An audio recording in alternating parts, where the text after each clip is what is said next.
Si ça c'est pas du bon Star Wars, je n'y comprends plus rien. Et bonjour à toutes et à tous, on se retrouve aujourd'hui pour ma critique de l'épisode 5 de la série Star Wars The Acolyte. Mais avant de commencer, deux choses. Déjà premièrement, merci, on est très proche des 1000 abonnés. Franchement, vous avez été assez nombreux à me rejoindre sur les dernières vidéos et les dernières vidéos ont fait pas mal de vues, donc merci à vous.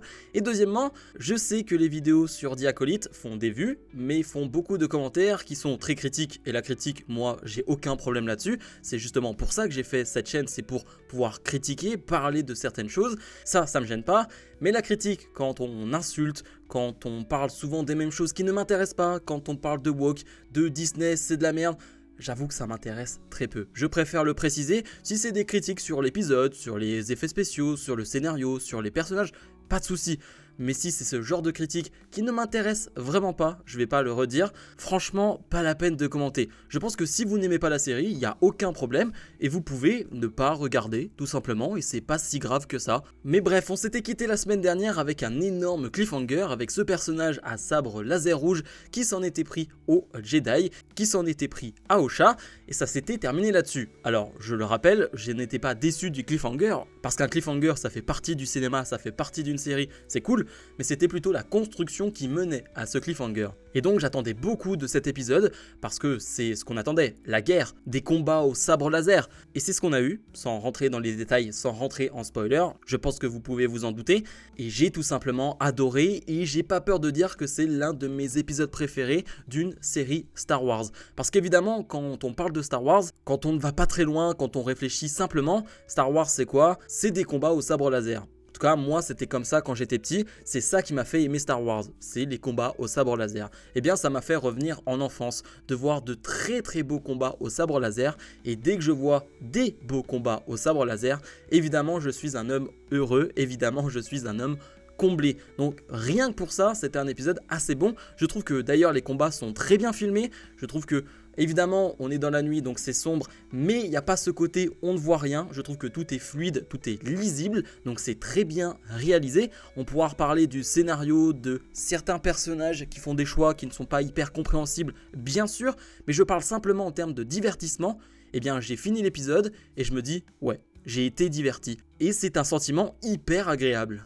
Je vais rentrer maintenant dans les spoilers et bizarrement, c'est un épisode qui est vraiment très bon, qui dure que 30 minutes une nouvelle fois, mais j'ai presque envie de dire, malheureusement, on s'est habitué à cette longueur d'épisodes pour les séries Disney+, Marvel ou Star Wars, et ça peut être gênant bien sûr, mais c'est un choix qu'ils font, c'est comme ça. Mais je vais pas avoir énormément de choses à dire parce qu'on est sur du combat, on est sur de l'action, et dès le début de l'épisode, on va se retrouver quelques secondes, quelques minutes après le précédent épisode, et on est en plein dans l'action. On a ce personnage à sabre laser rouge qui fait des ravages, qui est en train de tuer un maximum de Jedi possible, et on va voir ça sous les yeux de Osha. Et je trouve que c'est vraiment assez joli au tout début parce qu'on est assez loin de l'action, on est avec les yeux d'Osha et on voit ça de loin, on voit juste cet étrange personnage qui tue tout le monde, qui est surpuissant, qui largement domine ses adversaires. Il est assez impressionnant et je dois dire clairement l'un des points forts de cet épisode, c'est l'antagoniste qu'on va donc appeler maintenant le Sith, parce qu'à un moment donné Saul va lui demander comment on peut l'appeler et lui va dire j'ai pas vraiment de prénom, j'ai pas vraiment de nom, mais je sais que les Jedi vous appelez ça un Sith. Ok, eh ben on va l'appeler Sith maintenant, même si on pourra dire est-ce que c'est un Sith, ce n'est pas un Sith, en tout cas ils vont l'appeler Sith dans cette situation là. C'est le point fort de l'épisode parce que ça faisait bien longtemps que j'avais pas vu un personnage antagoniste chez Star Wars qui m'avait pas autant terrifié, qui ne m'avait pas autant plu en même temps. C'est-à-dire que je trouve que le casque est vraiment génial, ça on en avait déjà parlé,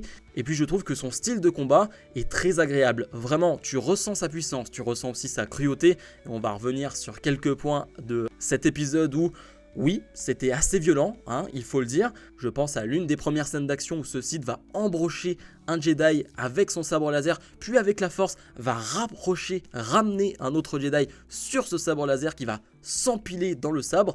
J'ai trouvé ça assez magnifique. Et puis on voit que son casque est hyper résistant. Alors je sais que certains ont donné le nom de ce matériau, mais c'est un matériau qui permet aussi de faire en sorte que les sabres ne fonctionnent plus ou ne sont plus utilisables pendant une certaine courte période. Donc c'était hyper intéressant de voir les Jedi galérer avec leur sabre laser. Franchement, rien à dire sur ce personnage là qui ensuite va se révéler.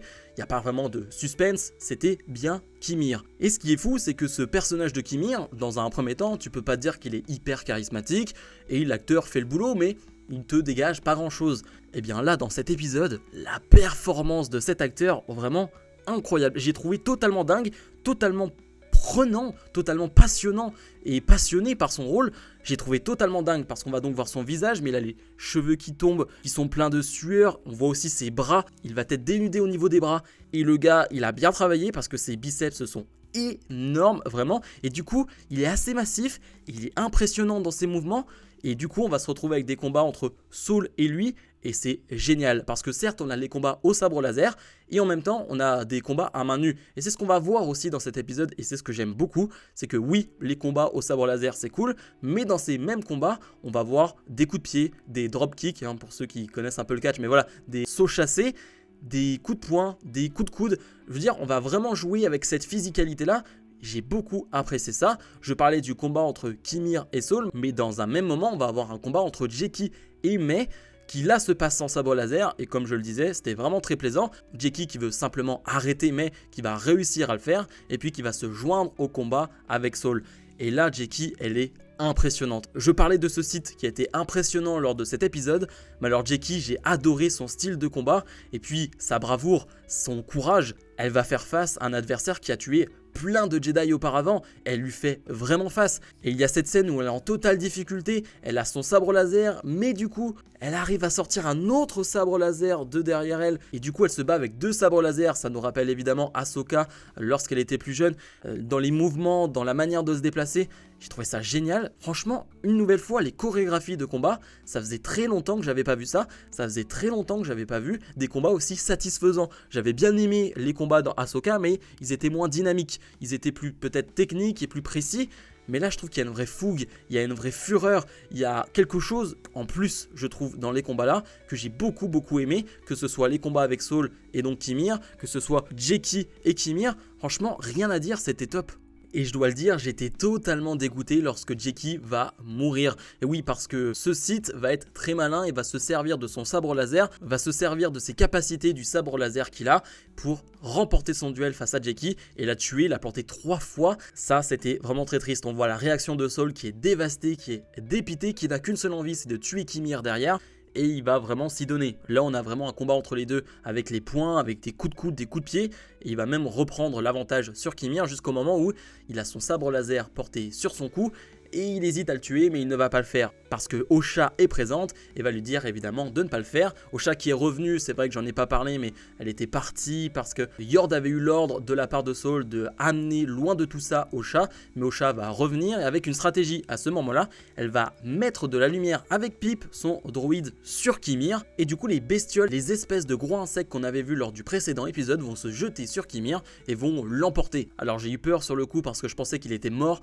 Heureusement, non, parce que ça aurait été une mort un peu pas terrible, je dois avouer, mais non, il n'est pas mort, on le reverra ensuite, mais donc va s'en suivre un Saul qui va être piégé au sol par Mei, et va s'en suivre ensuite une discussion entre Mei et Osha. Et la discussion est hyper intéressante, et en même temps, c'est tous les problèmes de scénario et de dialogue de cette série, mais d'une série assez classique, j'ai envie de dire. C'est des problèmes et des choses que je n'aime pas dans les films, mais qu'on voit assez souvent, c'est-à-dire que Mei va répéter à plusieurs reprises que Saul lui ment, lui cache quelque chose et qu'il s'est passé quelque chose lors de leur enfance et lors de cette nuit où tout a brûlé, mais elle ne va pas le dire, elle ne va rien dire, elle dit simplement que Saul n'est pas le fameux Jedi droit comme elle le croit. Et ça, c'est ce genre de stratagème qu'on a dans énormément de films où les personnages ne veulent pas dire ce qu'ils ont à dire, et s'ils le diraient, ça réglerait énormément de problèmes, et on comprend pas trop pourquoi ils ne le disent pas, mais ce qui est sûr, c'est qu'elle va pas le dire, va s'en suivre un affrontement entre les deux après un câlin, et c'est Osha qui va se retrouver au sol avec une Mei qui va lui dire « T'as jamais su bloquer ce genre de manœuvre », ce qui est plutôt vrai parce qu'on l'avait vu lors de leur enfance, et Mei va avoir une idée. Elle va couper ses cheveux à la manière de Osha et elle va se joindre à Saul qui vient de se réveiller et faire comme si elle était Osha, et elle va rentrer dans le vaisseau comme si de rien n'était. Et on voit ce petit personnage Basil qui rentre dans le vaisseau et qui lui semble comprendre qu'il y a un truc qui ne va pas. Alors on pourrait se dire comment Saul ne comprend pas que ce n'est pas Osha mais que c'est Mei. On peut se dire aussi que Saul est un peu perturbé par tout ce qu'il se passe. Lui aussi a dit à Osha qu'il allait lui dire ce qu'il s'est passé réellement, il ne l'a pas dit. on peut se dire que oui, il est un peu troublé avec la force et que ça peut être crédible le fait qu'il ne reconnaisse pas, mais en tout cas, moi je le vois comme ça. Je parlais de cruauté et j'ai failli l'oublier, la mort de Yord. Et oui, l'épisode a fait énormément de dégâts et Yord va mourir assez violemment parce que Kimir va lui tordre le cou. C'est pas quelque chose qu'on voit souvent dans un film Star Wars, dans une série Star Wars, voire quasiment jamais. On a des morts à sabre laser, il n'y a pas de sang ou quoi que ce soit.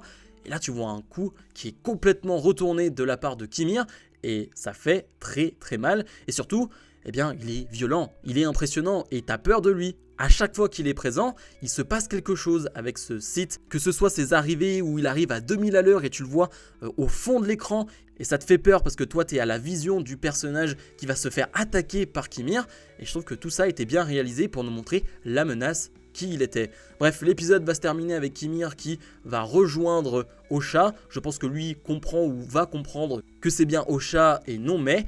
Et on verra bien ce que ça va donner. Alors je sais qu'il y a des théories par rapport au Chevalier de Ren, j'ai vu ça sur les réseaux sociaux mais je suis pas assez calé pour tout comprendre. N'hésitez pas à me dire exactement ce qu'il en est. Parce que j'ai cru entendre à certains moments le thème de Kylo Ren et je pense pas que ce soit anodin. Et je sais qu'il y a quelque chose avec les Chevaliers de Ren, donc n'hésitez pas à me dire ça en commentaire de cette vidéo. Bref, c'est un épisode que j'ai vraiment beaucoup apprécié. J'ai hâte de le revoir, je pense que je vais me le remater après en VF, en VO. D'ailleurs, j'ai vu l'épisode en VO et c'est pour ça que je vous parlais de très belles performances des acteurs. Je les ai trouvés tous excellents lors de cet épisode. Mais j'ai hâte de le revoir et d'être la semaine prochaine pour voir la suite de cette série. Bref, comme d'habitude, n'oubliez pas de mettre un maximum de pouces vers le haut, de vous abonner. Si on atteint les 1000 abonnés avant la fin de semaine, ce serait tout simplement énorme. Salut, salut!